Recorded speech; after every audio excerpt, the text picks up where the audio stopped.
नमस्कार, मैं श्यामगिरी। आप देख रहे हैं टीवी टेपडी न्यूज 24। टीवी टेपडी न्यूज 24 में आप सभी दर्शकों का स्वागत है।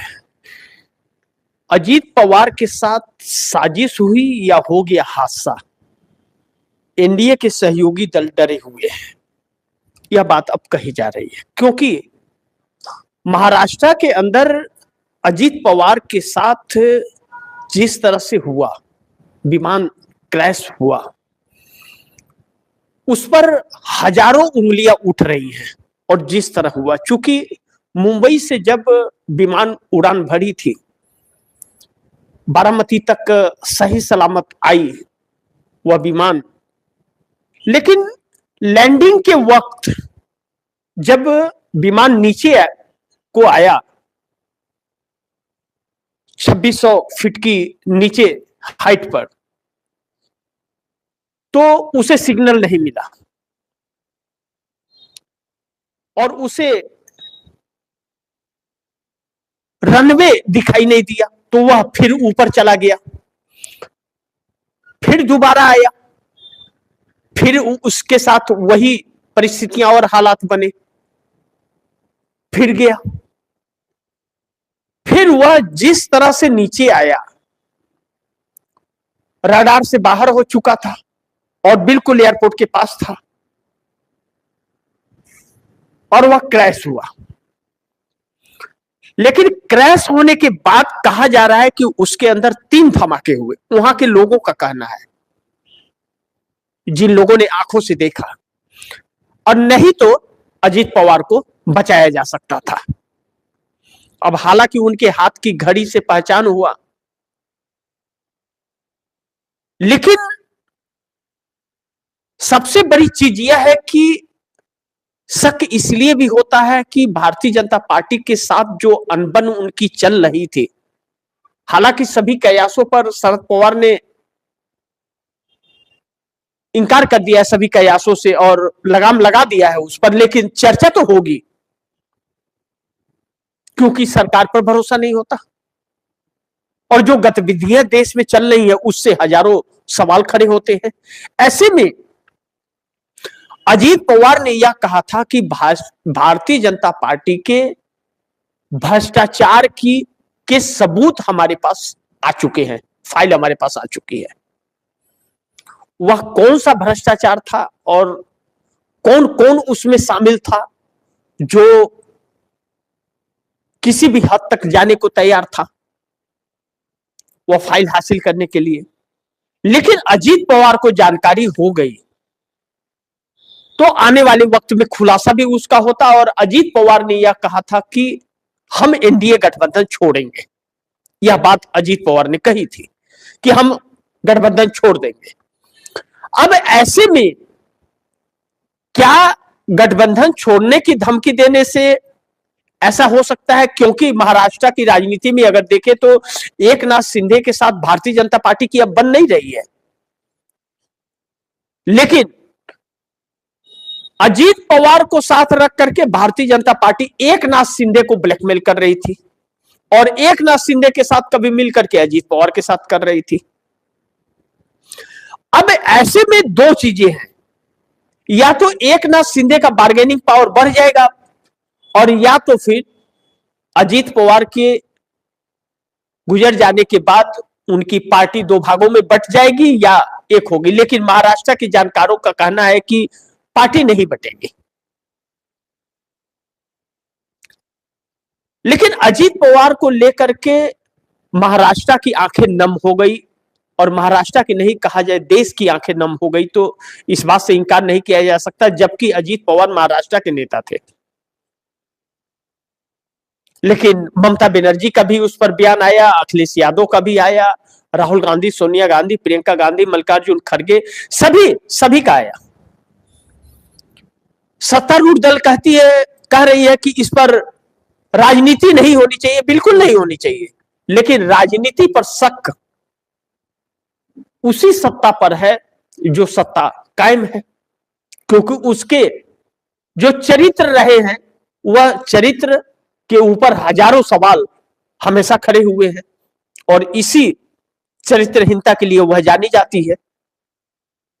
और भारत गठबंधन छोड़ने का और भारतीय जनता पार्टी के साथ और सबूतों को जो बात कही, कहीं वही उनके लिए काल तो नहीं बन गया? यह एक सवाल है जो पूछे जा रहे हैं और पूछे जाएंगे जब तक निष्पक्ष जांच नहीं होगी। लेकिन जांच एजेंसियां भी इन्हीं की हैं।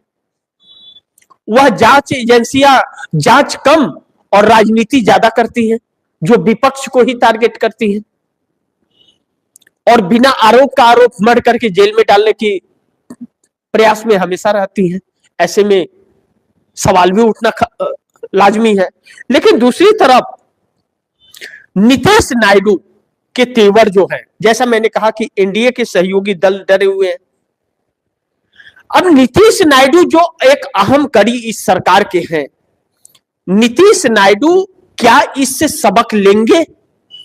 क्या उन्हें नहीं लगता अब कि यह सरकार इतनी घातक हो गई है कि इस सरकार का रहना इस देश को संकट में डालने जैसा है? यह तो वही बता सकते हैं। लेकिन नीतीश नायडू के जो तेवर हैं, अब बिहार में नीतीश कुमार जिस तरह से उथल पुथल कर रहे हैं, या चंद्रबाबू नायडू के जो अल्टीमेटम है 1 फरवरी का, वह मोदी सरकार के लिए शुभ संकेत अब नहीं दे रहे हैं।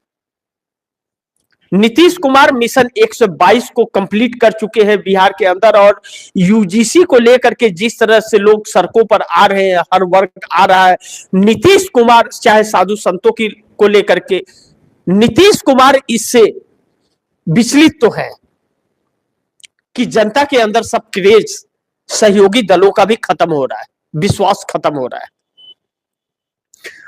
और दूसरी चीज की चंद्रबाबू नायडू तो धर्म संकट में पड़ गए हैं। यहां साधु संतों का भी अपमान हो गया, उसके लिए सहयोगी दल से ये हिंदू वोटर भी दूर होंगे। यूजीसी से ठाकुर और सवर्ण, दलित, अति पिछड़े सब पर संकट आ गया, यह भी विमुख हो रहे हैं, यह भी दूर होते हुए नजर आ रहे हैं। टैरिफ से, अमेरिका के टैरिफ से समुद्री किसान दूर हो गए, वक्फ बोर्ड बिल कानून से उनके मुस्लिम समुदाय दूर हो गए। तो आने वाली राजनीति तो सहयोगी दलों के लिए बड़ी चिंतित कर रही है, क्योंकि भारतीय जनता पार्टी के लिए तो चुनाव आयोग खड़ा है, बाकी सहयोगी दलों के लिए कौन होगा? और यही राजनीति कब तक चली जाएगी? जब देश ही उससे दूर हो जाएगा, देश की जनता ही दूर हो जाएगी। तो यह डर तो एनडीए गठबंधन वालों के अंदर है, इससे इंकार नहीं कर सकते। लेकिन एनडीए गठबंधन अब बचेगा या टूटेगा या टूट जाएगा? क्योंकि एकनाथ शिंदे के जो तेवर हैं, अब लग नहीं रहा है कि वह भारतीय जनता पार्टी को सपोर्ट बहुत ज्यादा दिन तक करेंगे, क्योंकि एकनाथ शिंदे ने महाराष्ट्र के बीएमसी में जो परिणाम आए हैं, अपने सभी पार्षदों का 29 के 29 पार्षदों का रजिस्ट्रेशन कैंसिल करा दिया है। यानी कि इंडिया गठबंधन के उद्धव ठाकरे शिवसेना को एक खुला फील्ड दे दिया है कि आप बना लीजिए, हमारे में से कुछ तोड़ लीजिए, क्योंकि हमारे को नहीं बना रहे। एकनाथ शिंदे शिवसेना का नहीं बन रहा है तो उद्धव ठाकरे शिवसेना का बन जाए। दोनों शिवसेना एक ही है, बाला साहब ठाकरे की, लेकिन दोनों 2 टुकड़ों में बटी हुई है। और भारतीय जनता पार्टी किसी भी कीमत पर हर किसी को ठिकाने लगा करके सत्ता काबिज रहना चाहती है। ऐसे में महाराष्ट्र की सरकार भी संकट में है, और बिहार के अंदर नीतीश कुमार अब भाजपा की सुनने को तैयार नहीं है। लेकिन है अभी भी साथी, अभी तक ऐलान नहीं किया कि हम अलग हो रहे हैं, ना तो चंद्रबाबू नायडू ने किया। अल्टीमेटम सबको ही दे रहा है, संकेत सबको ही दे रहा है, लेकिन हटने की जरूरत कोई नहीं दिखा पा रहा है। अब देखना यह महत्वपूर्ण होगा कि पार्लियामेंट सेशन चालू हो चुका है, बजट सेशन आ गया। अब 2 फरवरी को बजट पेश होगा, चूंकि 1 तारीख को होता है, 1 तारीख को संडे है, तो 2 तारीख को होगा। तो क्या गुल खिलाता है बजट सेशन? क्योंकि बजट को लेकर के ही चंद्रबाबू नायडू का अल्टीमेटम दिया हुआ है मोदी सरकार को, अमित शाह को। अब बजट में अगर आंध्रा को नहीं मिला तो क्या चंद्रबाबू नायडू समर्थन ले लेंगे वापस? और नीतीश कुमार जो मिशन 122 की कर रहे थे पूरा हो गया है, तो क्या वह सरकार बदल देंगे? एकनाथ शिंदे अजीत पवार के गुजर जाने के बाद क्या वह अब भारतीय जनता पार्टी से अपना पीछा छुड़ा लेंगे?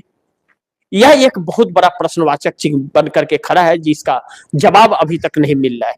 आगे इंतजार करेंगे कि इसका जवाब मिलता है या नहीं मिलता है, और जवाब किस तरह का होता है। बाकी आप दर्शकों की क्या राय है, क्या सुझाव है, यह कमेंट बॉक्स में जरूर दीजिएगा। लेकिन अजीत पवार के साथ साजिश हुआ या हादसा हो गया, यह बात किसी के समझ में अभी तक नहीं आई है, और इस सवाल का जवाब अभी भी नहीं मिल रहा है। और इस बात से एनडीए गठबंधन के अंदर लोगों को डर है कि जिस तरह से अजीत पवार ने तेवर दिखाए थे कि हम एनडीए छोड़ देंगे या भ्रष्टाचार के सबूत है, तो कहीं साजिश तो नहीं हो गई? उससे किसको नुकसान होने वाला था या किसको फायदा होने वाला था? इस पर विचार विमर्श और सोचने की जरूरत है। तो इंतजार कीजिए, बाकी खबरों के साथ फिर हाजिर होऊंगा। लेकिन आप दर्शकों की क्या राय है, क्या सुझाव है, कमेंट बॉक्स में जरूर दीजिएगा। इस खबर को ज्यादा से ज्यादा शेयर कीजिएगा, अपने दोस्तों को भी कहिएगा आगे शेयर करें। आपने अगर टीवी न्यूज 24 को सब्सक्राइब नहीं किया, सब्सक्राइब कर लीजिएगा। अपने दोस्तों को भी कहिएगा सब्सक्राइब करें। मिलते हैं अगली खबर के साथ, तब तक के लिए नमस्कार।